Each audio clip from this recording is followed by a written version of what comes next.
Olá, tá começando o 205º episódio do Área de Trabalho da Gigahertz, patrocinado nessa semana pela ExpressVPN. Quem fala aqui é o Marcos Mendes e assim como toda semana, Bia Kunz e a Garota Sem Fio também tá por aqui.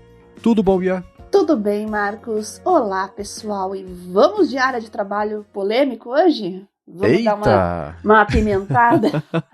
Tá muito cedo pra polêmica, nem tomei meu café inteiro ainda. Vamos lá. Polêmica se começa antes das 9 da manhã. Senão não sai nem da cama.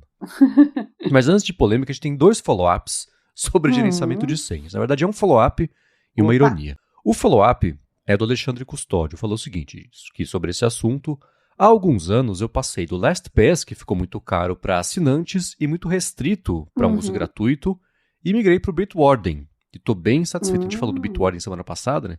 Ele falou, estou bem satisfeito. Mesmo na versão grátis, não tem limite para senha nem dispositivo, sincroniza perfeitamente, permite autopreenchimento.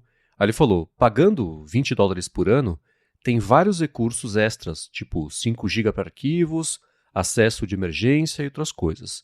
Eu consigo, inclusive, compartilhar algumas senhas com a esposa que usa o gratuito. E falou que também tem plano família, tem plano empresarial, e mandou o link aqui.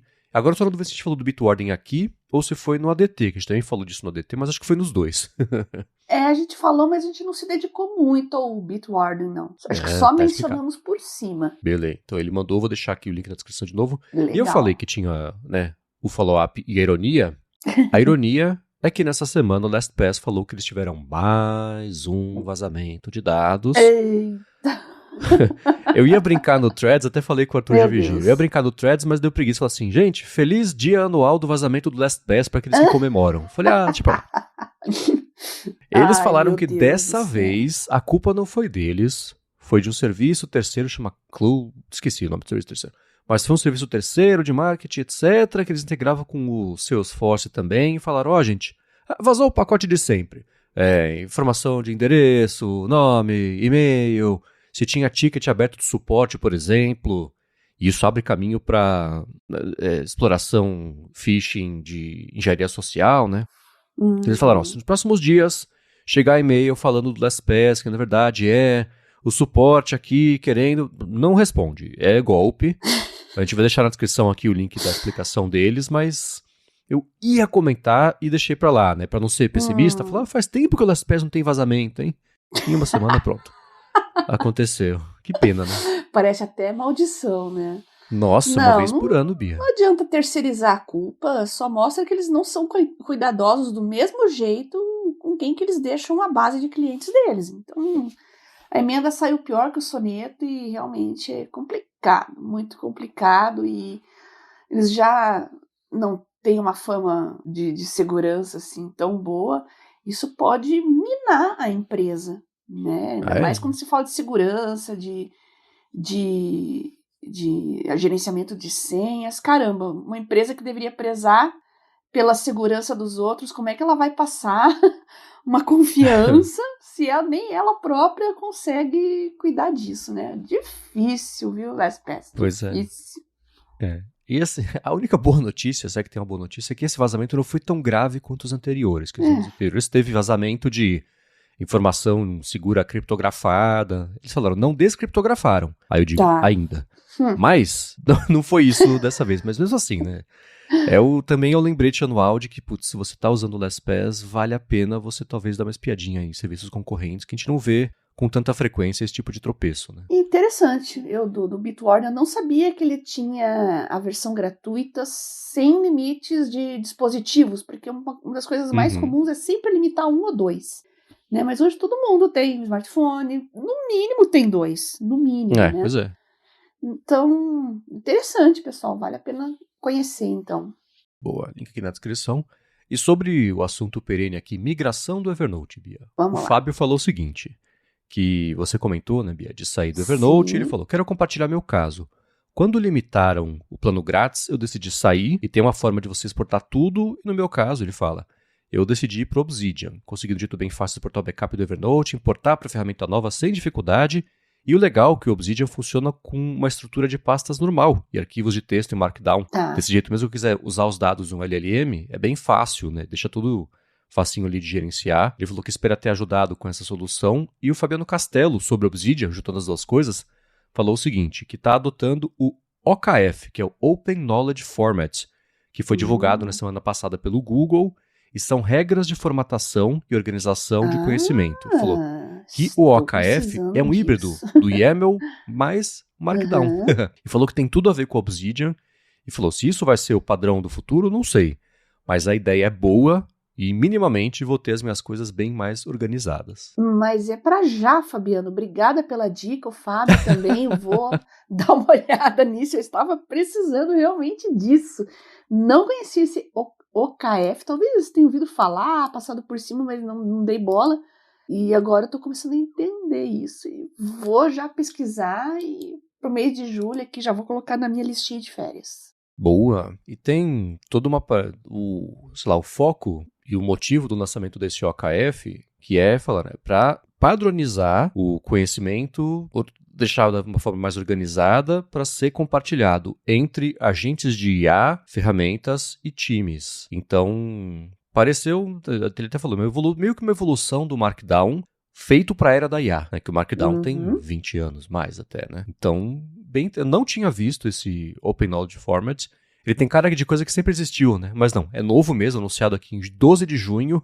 Tá quentinho ainda. Eu vou deixar o link na descrição aqui pra quem tá dando espiadinha. Perfeito. Bem interessante, não tava sabendo também. Obrigado, Fabiano, por ter mandado. Muito bom, muito bom. E bom, quem tá escutando esse episódio e já tá sabendo da novidade, falou, mas será que eles estão falando do Evernote e não vão falar, não estão sabendo ainda que o Evernote agora tá bom? Eu suponho que esse seja o follow-up que a Bia mais recebeu na história do podcast, talvez na vida. Por aí. Mas tá no o Evernote, o Evernote foi atualizado, lançou aquelas coisas de IA que eles estavam prometendo, e o Breno Fortes mandou pra gente um vídeo que está excelente, a gente vai deixar o link na descrição aqui. É legal a gente ver o vídeo da pessoa empolgada com uma coisa que está funcionando, e mostrar funcionando, e mostrar... É muito legal, tá? Mostrando como agora, de fato... Está implementado direito um jeito de você usar IA. Me lembrou muito o Notebook LM. Ele tem 2 vídeos, né? O primeiro é de uma transcrição feita aparecendo em tempo real a partir do áudio do computador lá, como se fosse uma reunião, mas ele colocou um vídeo do YouTube anunciando as novidades do Evernote, né? Como o áudio ali. E conforme vai falando o vídeo, é na hora que vai aparecendo a transcrição. E aí depois, com a transcrição pronta, tem aquelas coisas de... cria um resumo. Faça, né, tem identificação de interlocutores também, se você quiser, se tiver mais de um interlocutor. A partir do resumo, faz pergunta. Crie para mim uma matéria de um post de um blog já estruturado, bonitinho, para usar isso como base. Coloca o título, primeira frase, os bullet points, etc. E vai explorando ali o texto. De novo, me lembrou bastante as capacidades do Notebook LM, só que essa é uma das partes da coisa, né? A segunda parte é com o próprio base de conhecimento das pessoas. Mas e aí, Bia, antes da gente entrar mais a fundo em ferramentas e as possibilidades, linhas gerais. Então, eu respondi para todo mundo. Falei que agora no próximo fim de semana eu vou atualizar, vou dar uma checada com calma, que eu realmente estou sem tempo para absolutamente nada. Mas todos os comentários que eu recebi, Marcos, falaram mais ou menos uma mesma frase que eu achei bem curiosa. Aí, Bia, você não pode abandonar ainda não, eles te ouviram. É bem o que você falou, era o que você estava procurando. Eu falei, nossa, diante de tanta aclamação, eu acho que eu vou ter que dar uma olhada com calma, sim, vamos ver. E é só, acho que setembro, outubro que renova, então tenho tempo bastante para mexer nisso. E obrigada ao Breno pelo vídeo, todo mundo que mandou os links. Tá aumentando a minha lista de férias aqui, de coisa para fazer. Pois é, tá disponível. Aliás, o Breno no começo do vídeo manda um abraço pra gente, obrigado por ter citado o podcast. Valeu. E ele mostra que tá tanto na versão web, quanto também já no aplicativo, né? O aplicativo ele é basicamente uma janela para a versão web, né? Tem uma outra diferença, mas o motor é basicamente o mesmo. Então, vale a pena dar uma espiadinha para pegar essa primeira parte das vantagens todas, né? Então, imagina o seguinte, fez uma reunião, transcreveu a reunião, já pede para criar a lista de tarefas de cada participante, sabe? Então, recapitular as decisões principais, ou enumerar os argumentos que levaram à decisão. Então, ele próprio sugere muita coisa, o que é legal. Não sei se é contextual, mas suponho que sim. Então, agora, com base nisso, cria aqui a próxima agenda da próxima reunião. cria um e-mail de acompanhamento, se não for de uma reunião, se for de uma conversa, alguma coisa, então, só para garantir aqui está formalizado o que ficou para você fazer aqui, manda por e-mail. Um resumo também, né? Tem prompts pré-assados, você cria os seus prompts também, se é uma coisa que você vai usar com frequência, então dá para você criar, e na lateral eu tô vendo ali que tem um pin, para você deixar pinado lá pro começo da lista, coisas mais frequentes também com as quais você vai usar, né? Então, a recapitulação, tem aqui os que ele colocou, né? Resumo executivo, por tema, perguntar para você de alguma coisa, fazer um plano a partir de como é que do que foi ali a conversa, e ele abre, já é o padrão hoje em dia desse tipo de ferramenta, né? Uma janela lateral com a interação sua com a IA e no centro fica o conteúdo principal. E a partir da janela lateral, você interaja, cria para mim, por exemplo, um resumo de bullet points dessa reunião aqui. Ele cria na janela lateral, ele fala assim, aí você tem a opção de inserir, tem um botãozinho, ao invés de você copiar e colar, tem de inserir direto esses bullet points na nota principal, para ficar mais fácil de você administrar as duas coisas, né? Então você vê como é que ficou, faz algum tipo de ajuste e você clica ali em inserir e isso entra já na nota principal. Outra coisa que tem, que é essencial hoje em dia, especialmente para o Evernote, né? Memória. Então, as suas preferências, ele falou lá, ele mostrou as memórias que já tinha e uma delas era assim, meu nome é Breno Fortes, que ele pode falar assim, pega aqui acha aqui no meu cartão de crédito, sei lá, alguma coisa. Então ele vai associar, que é o Breno Fortes está pedindo, vai procurar nos PDFs as faturas que sejam dele, se ele tem, sei lá, mais de uma fatura no e-mail. Estou inventando um caso aqui, né? No e-mail não, no Evernote. E a partir disso, trazer de volta. Mas ele colocou também, lá mora no chat. Eu me chamo Breno Fortes. Aí, beleza, deu ali o LLM pensou um pouquinho, e com base nesse contexto já atualizou a memória com o segundo item, o usuário se chama Breno Fortes, para poder mostrar como essa atualização da memória é uma coisa imediata, né? E a partir dessa memória dá para ir personalizando, você pode pedir qualquer coisa, né? Você fala, por exemplo, do que você trabalha com tal. Geralmente, a partir daí, se você fizer algum pedido, ele vai levar isso em conta para te entregar um resultado que tenha mais a ver com o seu trabalho quando o pedido for a ver relacionado com o trabalho. Tá. Então, essa estrutura toda que o Evernote fez parece ter ficado bastante poderosa. Demorou, né? Ajuda talvez agora um pouquinho a justificar o preço para quem estava achando ruim de ele custar os $200 por ano, achando na versão mais simples, e 500, 600, sei lá, na versão menos simples. Então tem, sim, as possibilidades todas, e eu vou voltar de novo a associar com o Notebook LM, porque para quem usa o Evernote para esse tipo de armazenamento de notas e de ideias, e você poder conversar com o LLM a respeito do contexto dessas notas, para entender melhor, para buscar uma informação, enfim, cada um tem um uso, parece, Bia, que a coisa ficou legal. Legal, hein? E o mesmo Breno postou um outro vídeo que ele fala da adoção do protocolo MCP, né, do Evernote, no ChatGPT. E, para quem não sabe, esse é um protocolo, eu esqueci o significado da sigla, né? Model Context Protocol. Tá.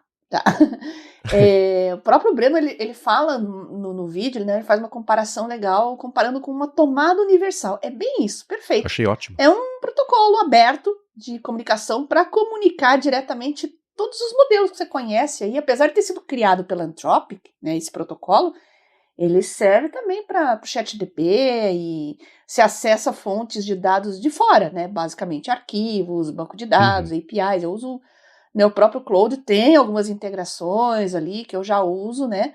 Então, bacana que o Evernote está adotando isso também. Então, você vai poder conectar o seu ChatGPT com o Evernote, ou seja, o Bia GTP está cada vez mais próximo, Marcos. Tá chegando o dia, tá chegando o dia. É engraçado como muitos problemas da vida, se você esperar um pouquinho, a tecnologia vai resolver. Não, imagina se você tivesse feito isso. De AI, pode esperar que às vezes no mês seguinte já tá lá. Assim, imagina o esforço, o trabalho que você teria tido de estruturar isso com as próprias patas há 2 anos, de fazer o seu Bia GPT, sabe? De conectar e pegar e fazer as informações todas, colocar no banco de dados vetorial e treinar. Hoje, com 2 cliques, ele vai entregar uma coisa muito similar, né? Nesse segundo vídeo, também vai estar aqui na descrição, tá? Dá pra ver como algumas coisas o Evernote ainda vai ter que melhorar bastante da coleta de dados que estão já lá, versus o que dá para fazer você conectar esse mesmo banco seu do Evernote e ele usa no ChatGPT, que o Claude, você dá bom dia, acabou os tokens, né? Então ele faz isso no ChatGPT e ele vai mostrando a mesma pergunta feita para a IA do Evernote e para a IA do ChatGPT. O ChatGPT dá um banho na IA do Evernote para ir caçar, né? Ele fala pega nas faturas do meu cartão de crédito, cria um gráfico para mim do quanto eu gastei por mês, do último, 6 meses. E aí ele até pediu, omite os valores, né? Na hora que ele gera o gráfico ali. E o ChatGPT vai lá, bonitinho, encontra dos 2 bancos que ele tem, cria a fatura, cria um gráfico de barra mostrando mês a mês ali a comparação do quanto ele gastou com cada cartão. Bonitinho. Muito aí bom. O do Evernote fica bem ruim. Ele mostra primeiro, ele separa por cartão, ele cria gráficos de barra separados por cartão, mas meio em ASCII, sabe? Eita. Não é um gráfico, sim, é um gráfico né, com Anos caracteres. 80, assim, né? Poderia ter sido feito no DOS, exatamente, sabe? Que você imprimia na impressora matricial. Exatamente, você vê os pixels da impressora matricial no gráfico criado ali, e ele vai pedindo, agora encontra pra mim qual foi o primeiro pagamento que eu fiz pro ChatGPT, encontra pra mim nas notas, e ele tudo isso, claro, com base em comunicações, notas fiscais, PDFs, documentos, arquivos que ele salvou no Evernote. Para quem não salva, pede pro Gemini que entrega com o Google Gmail, né? Se você usa Gmail.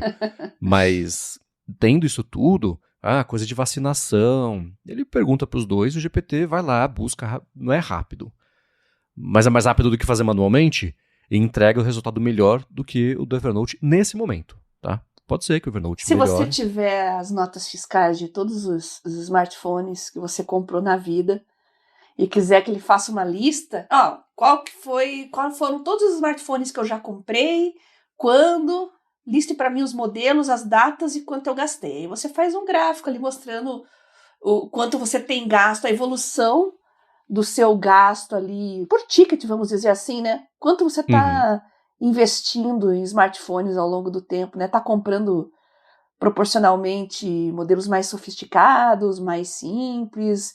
Enfim, dá para você viajar na maionese e fazer muita coisa legal, né? Sem dúvida. Então esses 2 vídeos vale a pena dar uma espiadinha. E eu não sei se você usar o MCP, você tem que assinar o Evernote. Porque o gasto disso pro Evernote seria, eu acho, meio marginal. Mas se eles conectarem o MCP para uma ferramenta melhor do que eles têm hoje em dia, qual a motivação da pessoa assinar a ferramenta deles, né? Então, eu vou supor, com base no que a gente já viu até da Bending Spoons, né, que é a nova dona do Evernote, quer dizer, faz um tempo, mas eles vão espremer com tudo que as pessoas estiverem dispostas a pagar. Então, eu suponho, com base em nada, que o suporte a MCP só seja para contas pagas. O que, se for o caso, é uma pena. Mas, para quem assina, é bem poderoso. Com certeza. Eu acho que eles nem tem como deixar isso no gratuito, porque o gratuito mesmo já é tão limitado, né? Você tem um limite de notas, de cadernos, não vai ter nem uso para isso, né? Não faz sentido a pessoa criar uma conta gratuita com um número mínimo de notas e integrar um serviço desse para vasculhar suas notas, que você vasculharia manualmente de boa. Então, faz sentido, o próprio Breno fala isso lá também, para quem tem aquele volume gigantesco de notas guardadas há muitos anos, é um arquivo fabuloso aí de décadas. Realmente é onde esse tipo de integração vai ser mais útil, tá? Então eu vou dar uma olhadinha, vou conferir, o link vai ficar na descrição e eu tô ansiosa para explorar essas novidades, viu, pessoal? Não se preocupem que eu vou explorar sim. No mês que vem, aqui, quando eu tiver com mais calma, mais tempo, eu venho contar para todo mundo, tá? Boa. E todo mundo que usa assim no Evernote, que usa essas ferramentas, conta pra gente como é que foi a impressão de vocês, tá? Existe esse asterisco, isso é uma coisa que dá pra ver bem, especialmente no segundo vídeo do Breno Fortes, que dá pra melhorar. É o começo, primeiros dias. E é engraçado porque conforme a gente vai ficando mais familiarizada com as ferramentas de IA, a nossa barra sobe. A gente sabe o que é possível fazer com as ferramentas de fronteira. Então, tem coisas que a gente chega em ferramenta nova e já parte da premissa que ela vai fazer. Ela não faz. E isso mostra o gap entre as que estão avançadas, GPT, que já faz isso faz anos, e Evernote, que lançou ontem, sei lá. Então, ainda tem coisa que dá pra melhorar. Não quer dizer que é uma porcaria, não quer dizer que não vai melhorar, mas é bom chegar com essa perspectiva, assim, né? Mas quem tá usando, quem assina, conta pra gente as experiências de vocês, exemplo, caso de uso, o que vocês usaram, falou, nossa, achei que não fosse dar, não é que ele fez? Ao contrário, nossa, achei que ele fosse fazer isso e se estabacou inteiro. Conta pra gente, porque é legal pra gente ter essa temperatura melhor aqui na prática, né, de como é que as pessoas estão usando e o que dá pra fazer, né? Beleza. E sobre Markdown, que a gente falou agora há pouquinho, né, o Matheus Rodrigues falou o seguinte, como é que você está sincronizando os arquivos do Simple Markdown com o Google Drive? Então, eu conversei com o Matheus, né, ele falou do MCP do Evernote, essa última atualização, e ele tinha perguntado também se eu ainda usava o Folder Sync, não sei se vocês lembram. É um aplicativo para sincronizar pastas offline dos seus dispositivos móveis com nuvens, né, e serviços online. Eu não uso mais, né, eu usava porque muitas vezes eu não tinha conexão em sala de aula, auditório, esses lugares assim, né, para poder baixar, salvar, principalmente arquivos de aula, PDF, anotações, coisas que eu tô abrindo, alterando e salvando sucessivas vezes, né? Só que, como agora tudo eu integro no Samsung Notes e a sincronização do Samsung Notes é online e offline, acabou se tornando um serviço desnecessário e eu não uso mais, tá? Dito isso, com relação ao Markdown, eu não faço exatamente sincronização. Eu crio e já subo no Drive. Se eu quiser abrir de volta, eu vou no Drive e abro, tá? São anotações às vezes rápidas, mais simples, coisas que eu posso abrir depois para elaborar melhor. E, nossa, eu sofria com o OneDrive, viu? Ô Microsoft, eu vou jogar pedra em vocês de novo. Como eu sofria com o OneDrive. E agora que eu estou usando o Google Drive aqui, nossa, eu vejo como a integração dele com Mac, com Windows, com Android. Claro, com Android tinha que ser, né? Mas com todos os tipos de sistemas e plataformas, ele é muito, muito amigável com aplicativos de terceiros, é fácil de usar, é prático, então parece que simplificou a minha vida. Eu estava na nuvem errada, agora eu reconheço isso. Então, Matheus, é subir e baixar tudo direto do Google Drive, já mando abrir lá no Markdown e já salvo, subo lá, é tudo instantâneo, viu? Boa. Eu vou deixar aqui na descrição o link para quem quiser saber mais sobre as ferramentas todas. E sobre também Markdown, Bia, na semana passada, existe um aplicativo feito por uns italianos, chama Bear. É um aplicativo lindo para macOS, que é bem, e eu vou usar minimalista do jeito, né, não é só porque ele não tem nada. Ele é feito com cuidado para deixar uma interface limpa, porém bonita, para administração de textos. Acaba sendo um concorrente de Evernote, do Ulysses, né, que é o que eu uso bastante também. E eles há uns anos refizeram toda o que vai por baixo do capô do aplicativo. Eles estavam usando uma tecnologia diferente que ia dar um suporte melhor para Markdown, além de tudo que o app fazia. E o suporte ficou muito bom. E as pessoas falaram, eu queria tanto poder usar a parte do Markdown sem todo o resto do Bear, vocês não querem fazer, não? E eles anunciaram na semana passada o beta disso, chama Lettera, afinal são italianos, né? E é um aplicativo feito específico para você que usa coisas em Markdown, mas com suporte também a você inserir uma imagem, colocar uma tabela, uma coisa assim, que é uma coisa que o Ulysses, por exemplo, que é o que eu uso, não tem. E o app ele é lindo, assim, não tem nada demais, tá? Mas a interface, mesmo sendo super simples, é super bonita. Eu vou deixar o link na descrição aqui.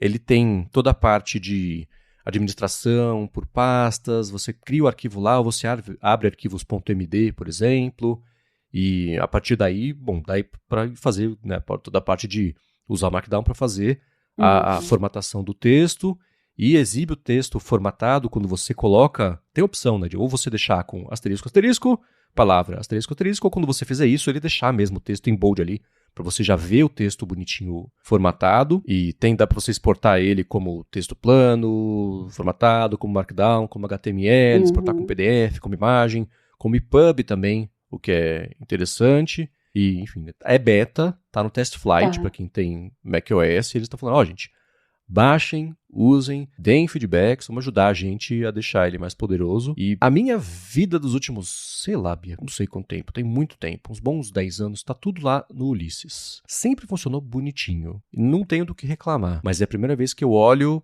pra grama do vizinho e falo, tá mais verde, hein? Eu tô bem tentado a trocar pra esse Lettera. Achei ele não tem como, bem Marcos. bonitinho. Eu tô olhando aqui, tudo que tem essa identidade visual de Mac, né? Clean, não, pelo menos os prints, as telas que eu tô olhando aqui são bem tentadoras mesmo, viu? Pois é. Eles capricharam. Então, eu tô bem tentado. O link vai estar aqui na descrição para quem quiser testar também.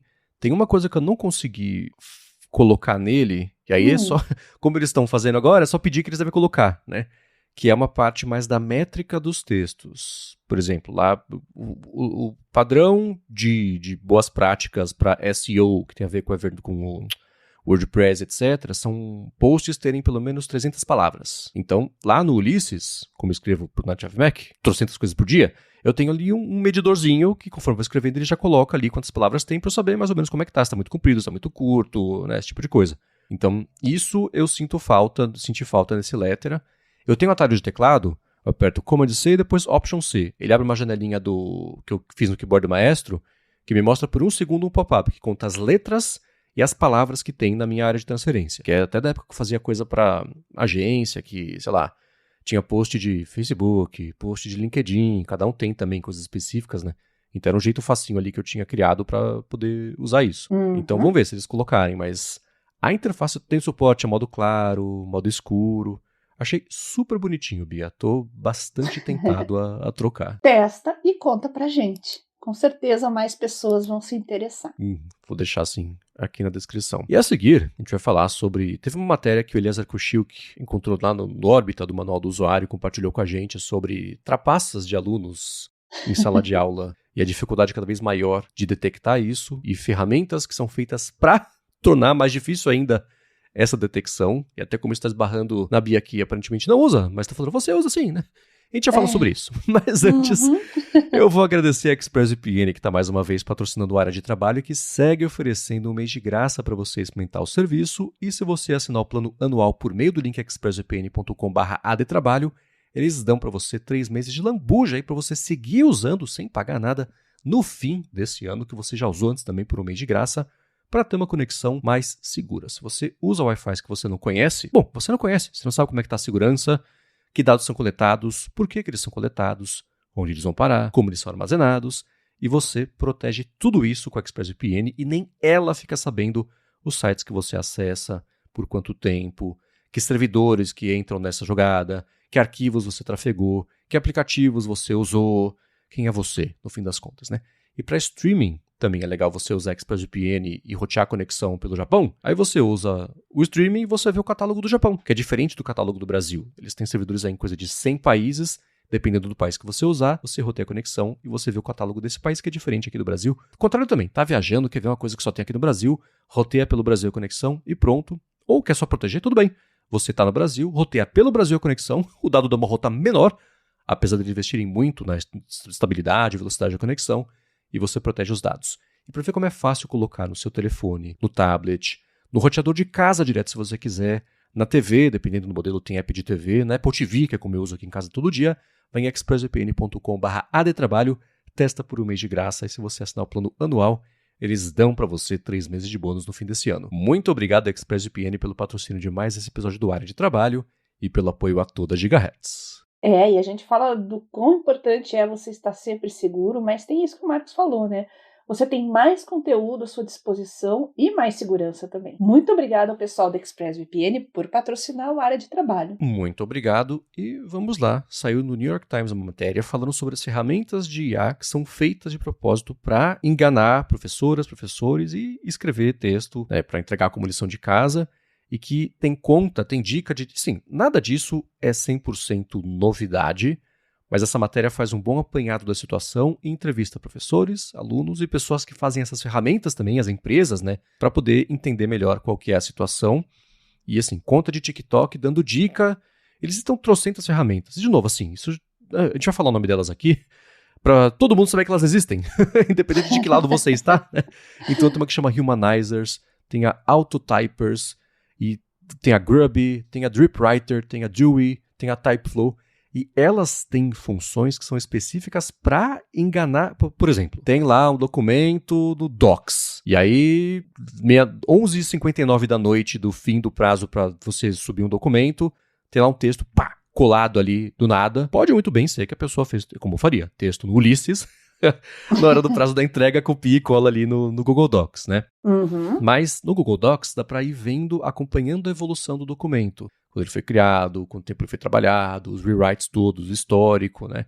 Então se o texto aparece ali coladão, bonitão, perfeito, pode ser que ele tenha sido feito por IA, né? E tem ferramentas que conectam no Google Docs e elas vão escrevendo como se fosse um ser humano, para poder fingir que é orgânico, inclusive cometendo erro de digitação, deletando, voltando, escrevendo certinho, para ficar bem natural, parecer mesmo que foi um ser humano. Tem ferramentas, o Grammarly, por exemplo, que é da Superhuman. Aliás, nessa semana, Bia, a Superhuman comprou o Zero GPT, que a gente falou aqui que não funciona. Eles compraram, né? Mas que essas próprias ferramentas estão se vendendo, fazendo campanhas direcionadas para jovens, alunos, etc., como ferramenta que vai te ajudar a fazer melhor a sua lição de casa. Wink, wink, né? Vai fazer para você. Essa é mais ou menos, né? Que o DripWriter fala que o serviço deles oferece erros de digitação críveis e vai arrumando também, conforme vai digitando e escrevendo, para poder ir enganando. E isso, claro, esbarra em assuntos que a gente já trouxe aqui, mas é um bom apanhado disso tudo. A gente conversou com o Gustavo Guanabara recentemente no IA Sob Controle, que é professor, e falou, e aí, cara, e aí? Ele falou, olha, não dá para querer vencer a guerra de impedir que os alunos usem isso, porque vai usar, já está usando, é assim, é a vida, né? Até na matéria mesmo, uma das entrevistadas é uma pessoa que trabalha no Grammarly, ela fala, cara, isso é um jogo de gato e rato, e o gato tá cada vez maior, o rato tá cada vez maior, e é a vida, é assim, as pessoas vão usar, né?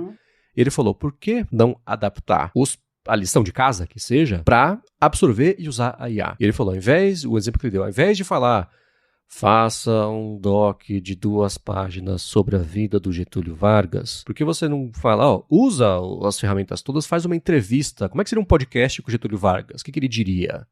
Né? Porque a pessoa vai ter que ter o trabalho de ver, entender, gerar a coisa, usar as ferramentas todas. É tipo fazer cola e aprender fazendo com a cola, que é como eu fazia. Eu fazia a cola, eu estudava sem querer.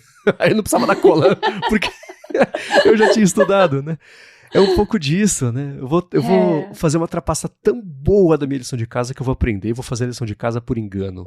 Sabe? Então tem um pouco disso. Então essa matéria fala sobre isso. E claro que eu quero entender, né, as suas impressões, mas também já trazer que você tem passado por um problema meio oposto. O que está acontecendo? Já me chamaram de ChatGPT. Já não basta eu ser o Google do meu pai e da minha mãe, agora eu sou um ChatGPT também.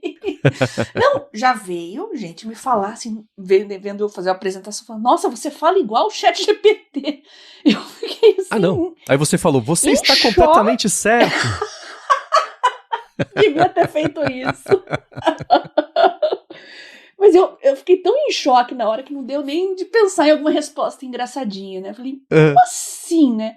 O quê? Tom, postura? Não, é por falar tudo certinho, né? E os meus textos, as coisas que eu escrevo também. Nossa, sempre com o português certinho, tem um vocabulário difícil. E era uma palavra, qual que era a palavra que chegaram pra mim e falaram que era difícil? Insosso? Não sei, alguma palavra assim. Nossa, mas não é uma palavra difícil, né? Mas o que tá acontecendo? Eu fiquei uns 2 dias pensando que o problema era eu, né? Mas eu acho que não é. Eu acho que é um problema dessa geração X para baixo, né? Porque eu vi alguns debates no Twitter, assim, eles acham até rude pessoas que escrevem usando pontuação e vírgula. Já ouviu falar disso? Eles acham rude. Não, pra que escrever vírgula? Você tem que escrever naturalmente. Então, mas eu não entendo nada, né? A pessoa escreve 10 linhas sem uma vírgula ali. A sua leitura mental, eu fico sem fôlego até na leitura mental para ler aquilo, né?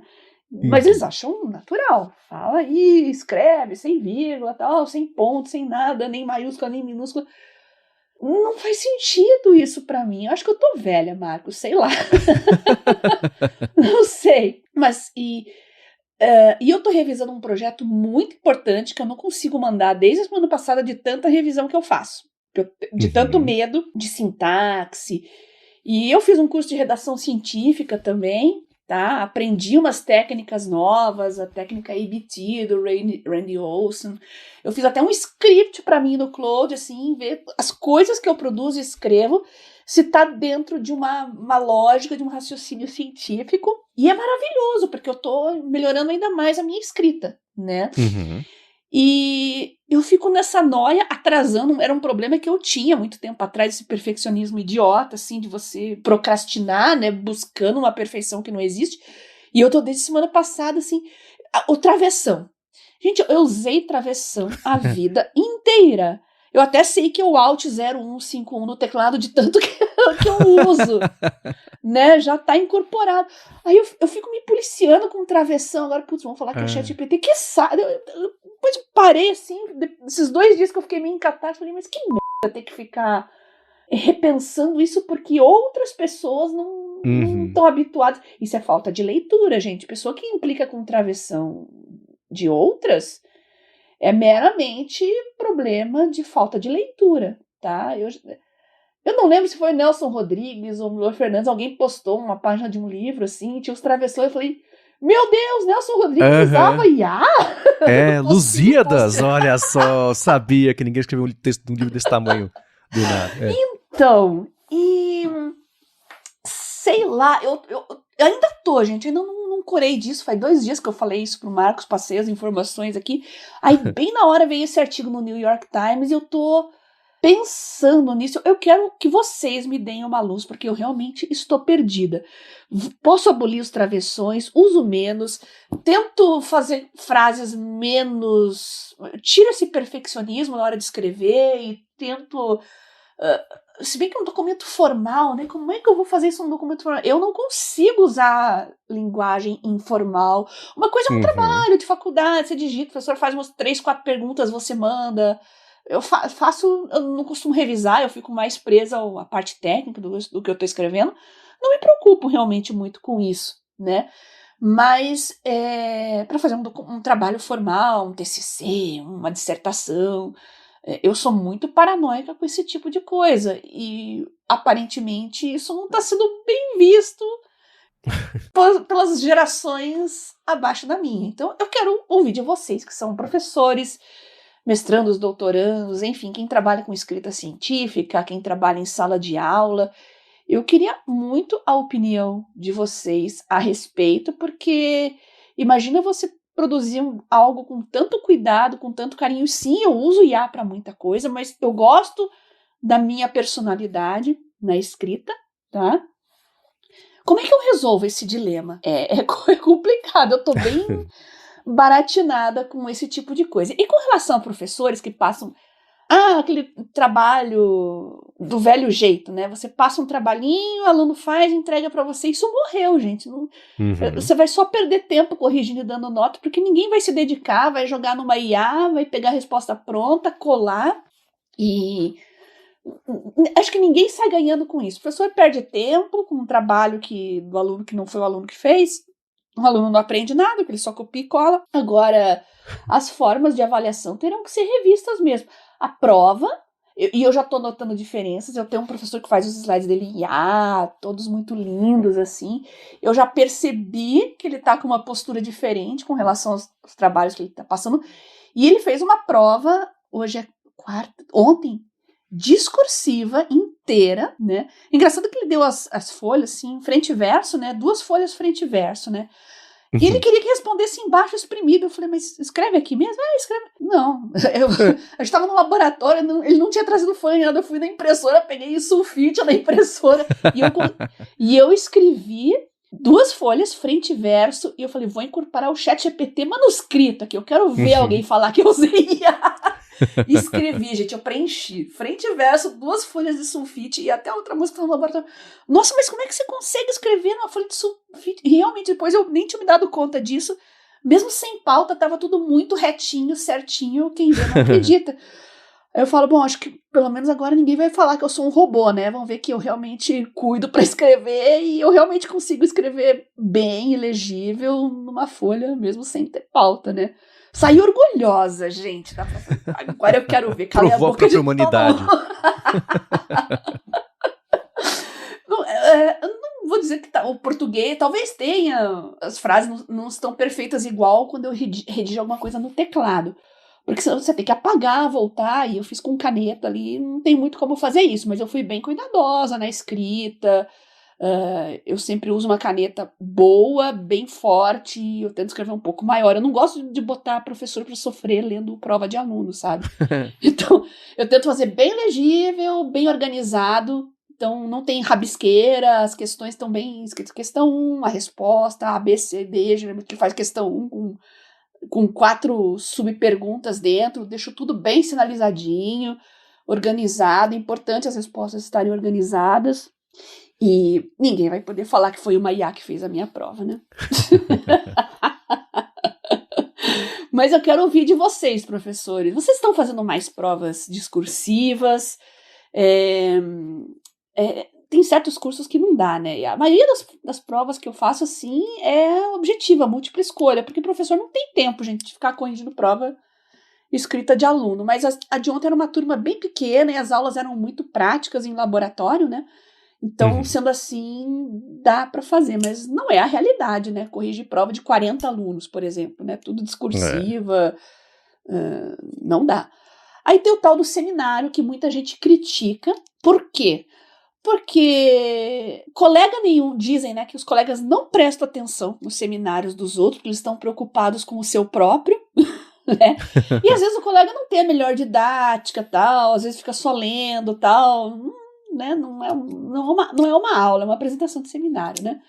Mas, ainda que o aluno mande, ele não faça nada, faça só um prompt, e aí monte tudo pronto para ele vai ter que estudar aquilo para falar. Ele vai ter que ter postura, vai ter que organizar as ideias, o professor vai fazer perguntas que ele vai ter que saber responder. Então, por mais críticas que tenham, é o tipo do negócio que o aluno pode usar IA à vontade, que ele vai ter que estudar o que ele vai falar, ele vai ter que aprender alguma coisa. Então, eu acho que esse tipo de avaliação vai ter uma tendência a aumentar. E provas discursivas, gente. As pessoas têm que voltar a escrever também, parar de marcar X, porque é só IA e marca X e ler e marca X. Não, é fundamental você saber escrever hoje, né? Eu acho que no meu curso lá, bom, é um curso muito concorrido, numa universidade pública, então acaba pegando, tem um viés ali, pega o pessoal mais acima da média mesmo, tá? Mas eu queria saber em outros cursos, outras graduações, os alunos estão com dificuldade para escrever à mão? Pega ali um papel, caneta, não fazer aquelas anotações de aula, eu tô falando redigir perguntas e respostas ali que você tem que escrever à mão na hora, elaborar uns 3, 4 parágrafos, uma coisa mais subjetiva, mais bem refletida. Eles conseguem fazer isso? Eu realmente tenho essa curiosidade. No meu viés, ali na minha bolha, não vejo esse tipo de problema, mas eu queria saber como é que tá geral. E só vocês, professores, que nos ouvem aqui na área de trabalho, podem responder essas perguntas, tá? Então, caprichem, mandem áudio, escrevam textão lá no meu Telegram, @biacunze. Quero ler tudo, quero saber a realidade de vocês. Se vocês não quiserem, a gente não fala o nome aqui.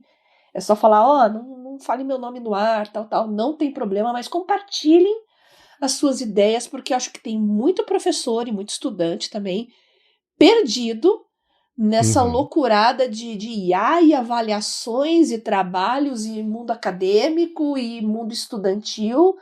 Ninguém ainda sabe que caminho as coisas vão seguir, né, Marcos? É, mesmo, porque tá tudo em movimento.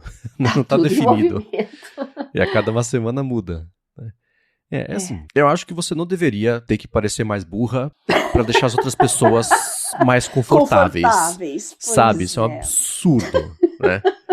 O lance do travessão é uma guerra perdida. Virou o meme, e quanto menos informada é a pessoa, mais ela tem certeza que ela vai procurar os sinais de que você escreveu com IA, porque no fim das contas é porque ela escreve também, ela quer se sentir bem com isso, né? Então o negócio do travessão, não sei nem se ele usa GPT, usa ainda a travessão, na mesma frequência. Eles prometeram faz 2, 3 updates que ia parar de fazer isso. Mas virou o sinônimo. E é chato mesmo, tem que ficar com o processinho. Não. Como é que eu preciso escrever a frase para outra pessoa não achar que eu escrevi a frase que na verdade foi GPT? É uma matemática mental, ou tanto de neurônio sendo gasto com nada, né? Isso é uma guerra meio perdida mesmo. Mas, assim, no fim das contas, quem você tem que mostrar que você não usou o GPT foi o professor. Não é colega de sala que quer achar motivo para se sentir menos incompetente, sabe? Então, lamento, né? Eu tenho uma sugestão, Marcos. Se o seu aluno, professor, se o seu aluno mandou uma redação, alguma coisa que tem muito travessão, veja se é travessão mesmo e pergunta pro seu aluno qual que é a diferença entre travessão e hífen. Se ele só vai responder, foi ele que escreveu. Eu fiz isso acho que no Twitter, né? Alguém escreveu alguma coisa e usou hífen no lugar do travessão como se fosse o travessão. Tudo bem, às vezes você não tem o atalho, tá fazendo no celular, né? Aí alguém falou assim, você usou hiato, vendo travessão. Aí ele levou a carteirada. Isso não é travessão, é hífen, seu burro. Mas não, gente, o hífen, ele é curtinho.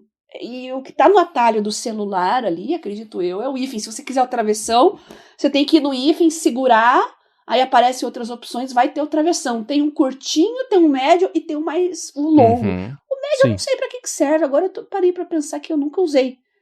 Eu ia falar isso. Você pode perguntar também a diferença entre travessão curta, travessão longo e o hífen. O médio. Exatamente. Então, o travessão, ele substitui a vírgula, ele separa, ele quebra o raciocínio, assim, para inserir um raciocínio dentro do outro, né? O que a gente faz com as vírgulas, né? Só que para você não quer usar vírgula demais, você usa o travessão.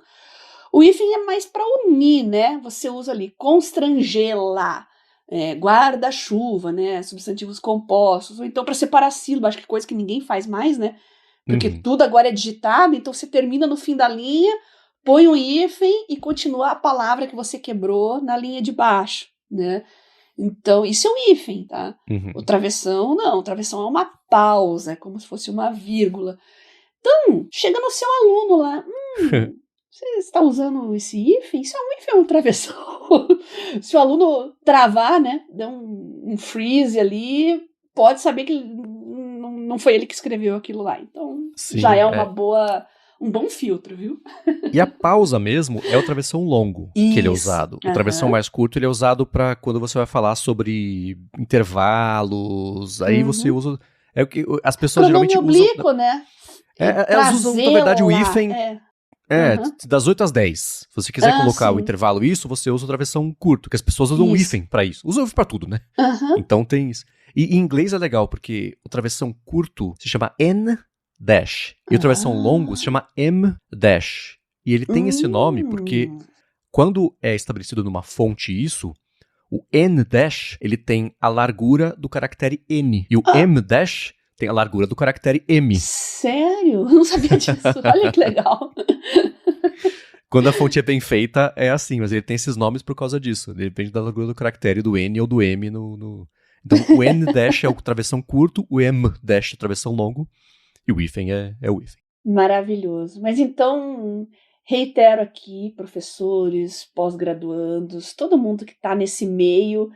Mandem o seu feedback para mim no Telegram, @biacunzi, mandem para o Marcos, MVC Mendes. A gente vamos levantar o debate aqui, vamos fazer um debate de alto nível a respeito desse assunto, porque acho que é o assunto nesse momento. Sem dúvida, né? Sem dúvida. E eu achei muito engraçado no texto do New York Times, eu esqueci o nome, depois o Marcos dá uma olhadinha lá, o nome desse IA, desse serviço que... entre aspas, emburrece um texto de IA para parecer natural. É Gilly AI, Greasy AI, uma coisa assim, né? É o Grubby AI. Grubby AI. Veja como tem demanda. Se surgir um serviço só para isso, tem demanda, gente. Então, obrigada, Marcos. Eu vou deixar os meus travessões no meu texto. Eu não usei muito por causa disso. Se achar ruim, põe mas 2. Vou deixar... Eu dou uma palestra sobre travessões, se alguém vier implicar. Mas ainda preciso digerir melhor essa ideia que eu escrevo e falo igual o ChatGPT. Isso realmente me pegou muito. Porque escreve correto. É isso, a pessoa se sentir melhor porque ela não faria. Então ela fala, só pode ter feito com o GPT, porque eu não consigo. A gente tem a diferença aí. Deixa eu contar uma outra historinha. que eu acho que eu já contei em outra área de trabalho mais antigo. Lá no início dos anos 2000, quando eu fazia jornalismo, rádio e TV, eu tinha um professor maravilhoso, o professor Datamis, que trabalhava na RPC, um beijo pra ele, não sei onde ele tá hoje, mas era um dos meus professores favoritos. Ele fez um trabalho, eu não sei se ele teve que escrever um roteiro, alguma coisa assim. Gente, isso era meados de 2000, tá? 2004, 2005, por aí. Aí a gente não levava laptops em sala de aula nessa época, a gente tinha um negócio chamado laboratório de informática nas faculdades. Quando tinha que redigir alguma coisa, no caso da disciplina dele, a gente fazia vinhetas também de programa de rádio, televisão e tal. Então a gente fazia no laboratório de informática, né? E a gente ia também para redigir os nossos roteiros, nossos textos e tal. Íamos todos pro laboratório de informática. Aí a gente estava lá fazendo um trabalho no meio da aula e ele estava com outros trabalhos, assim, que a gente entregou para ele, a gente tinha que imprimir, entregar, bonitinho, ele estava corrigindo. E eu com os meus colegas, ele tá corrigindo nosso trabalho e tal. Que cara que ele tá fazendo, será que ele vai dar uma nota boa, né? Aí a gente fazendo as nossas coisas, mas com o olho nele lá. E no momento eu vi que ele tava com o meu na mão, né? Ele levantou, ele foi para um dos computadores do laboratório, ele começou a copiar meu texto no Google para ver se eu tinha copiado de algum lugar. Eu lembro que eu fiquei algumas semanas muito ofendida com aquilo, achei o fim da picada. Aí os meus colegas falaram, não, mas se ele foi procurar no Google é porque você escreve bem e tal. Não, ele acho que eu sou malandro, eu acho que eu copiei, sabe? Então teve aquela... Ele acha que eu não conseguiria fazer esse texto sozinha. Exatamente. Então a gente ficou, não, mas é porque você escreve bem e tal. Então, aí eu fiquei meio assim. Até hoje eu fico pensando, né? Mas professor, ele tá ali. Aluno é aluno, gente. Aluno é a lei do menor esforço. Então hoje eu perdoo o Datamis, viu? Ele tá perdoado, porque realmente eu sei que com estudante é sempre a lei do menor esforço. Às vezes ele não me conhecia o suficiente e tal, ele não vai julgar por isso, ele vai lá, é trabalho de aluno, não é o que eu tô habituado a ler, eu vou jogar no Google, ver se ele tirou de algum lugar, tá? Então a maturidade me fez perdoá-lo. Mas vocês, professores, vocês fazem isso, ou faziam isso lá em meados de 2000, não faziam? Conta pra gente aqui. Quando aparecia um trabalho muito bem feitinho, quando não são turmas pequenas, que você conhece bem o aluno, tem o professor que conhece bem o aluno, vê trabalhos que claramente não foi ele que escreveu, mas nem sempre isso é possível, né? Turmas grandes, você tem muitas turmas, ensino superior às vezes é um pouco mais distanciado, né? Professor e aluno, então...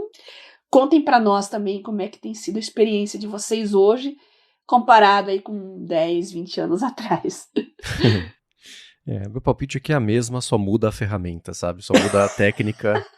Antes você pagava para fazer lição. Eu conheci uma secretária de uma faculdade, da secretaria da faculdade, que cobrava para fazer os trabalhos e TCC, Bia, das pessoas. E fazia, e ficava bom pra caramba. Ela era uma gênia. Que trabalhava ali e tiravam por fora fazendo isso. Então, sempre existiu esses métodos, né? Hoje, eu nunca fiz isso, mas já teve muita gente pedindo, já me ofereceram dinheiro, eu sempre fiquei meio assim, não acho legal, né? Mas eu vejo até hoje, na faculdade lá, revisor tudo bem, né? Mas para fazer trabalho acadêmico, ninguém vai pendurar no mural lá, mas aí nas entrelinhas, assim, conversa no WhatsApp, eles fazem o trabalho, sim. Só que se você vai pagar uma pessoa para fazer isso, não seja trouxa, né? Porque hoje você tem IA para fazer isso. Então, trapaceie de uma forma mais inteligente, faz favor. Trapaceie para melhor. Excelente. E Bia, pra gente finalizar o episódio de hoje, o Paruker mandou pra gente o seguinte: dúvida, no dia a dia da IA, como é que vocês organizam as conversas e os chats? Ele fala, eu uso aqui o Gemini, o Claude, o Perplexity. Escrevendo agora eu percebi que praticamente abandonei o ChatGPT. Olha só, ele falou. Opa! E aqui pra cada coisa abro um chat novo. Vou nessa conversa até resolver o que eu preciso, depois é chat novo. Tenho mais de 300 chats aqui no Gemini, no histórico. Tô começando a achar estranho isso. Parece que não é certo. Acho que já falaram disso aqui, ou talvez na hora de transferência, mas não lembro. Se falaram o que mudou, e falou, obrigado a energia que você dedica ao podcast. De nada, obrigado a você pela pergunta. E aí, Bia, como você organiza suas conversas? Olha, eu fui mudando com o tempo, conforme a própria plataforma foi evoluindo. No caso, o Claude, que é o que eu uso, né? No Gemini eu uso às vezes, mas fica tudo meio solto lá, porque Eu uso assim, para transcrever vídeo do YouTube, às vezes tem entrevista de 2 horas, eu falo, nossa, eu amo esse cara, mas eu não quero ficar 2 horas ouvindo, então eu peço pro Gemini, já que outros acho que não têm acesso ao YouTube, né, ao conteúdo do YouTube, então eu faço tudo no Gemini. Isso de quebrar texto, de transcrever vídeo do YouTube, essas coisas eu faço no Gemini mesmo, mas os meus projetos, coisas mais elaboradas estão no Claude, tá? E hoje, o Claude ele tem algo que se chama projetos. Então, dentro de um mesmo assunto, você pode criar um projeto e diversos chats diferentes que o Claude, ele integra. Claro, isso gasta mais tokens, né? Mas não fica...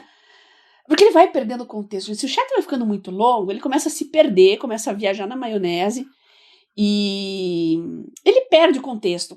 Você começa a ver que ele fica diferente, tá? É porque realmente é muita informação e às vezes ele sempre volta lá pro começo, né? Você faz uma pergunta de um assunto que foi evoluindo, ele sempre volta lá pro começo. Então, essa função de projetos ajuda bastante, tá? E os meus chats hoje estão mais curtos, justamente por causa disso. E antes eu anexava muito documento também. Agora que é tudo integrado com o Google Drive, não, eu só falo, tá na pasta tal.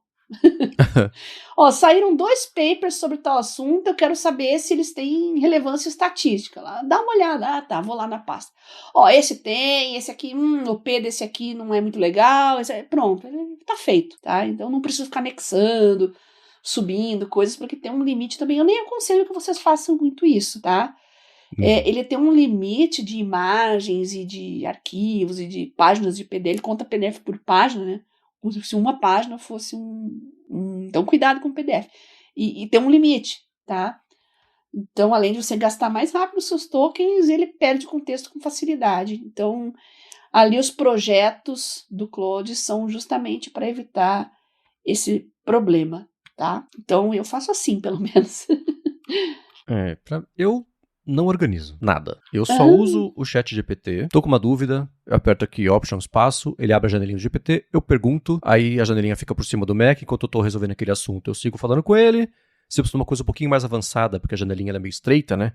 Aí eu abro o app mesmo do ChatGPT, janelona, bonitona no Mac, acabou. Que é 5 minutos, outro assunto, comando espaço, pergunto. Mas não tem nada organizado, é uma lista, um chat gigantesco na esquerda e vai, conforme eu vou tendo necessidade, eu vou colocando.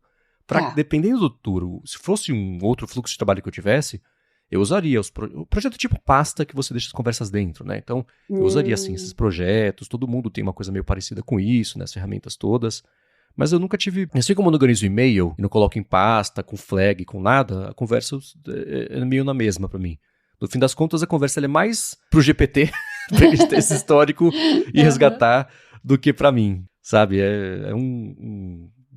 Para meu uso, minha necessidade, eu nunca tive por que ficar fazendo isso. Ele é só um artefato histórico da minha relação com ele, mais do que coisas que eu volto ali e pesquiso. É bom que se eu voltar, vou na pesquisa, tento achar um chat e eu consigo. Mas não passo tempo organizando nada disso. Deixa ele se organizar sozinho. Legal. É claro que vocês podem dizer pra gente também os métodos que vocês usam. Se é que vocês usam métodos para organizar, vocês podem mandar outras perguntas, impressões, follow-ups em gigahertz.fm/feedback.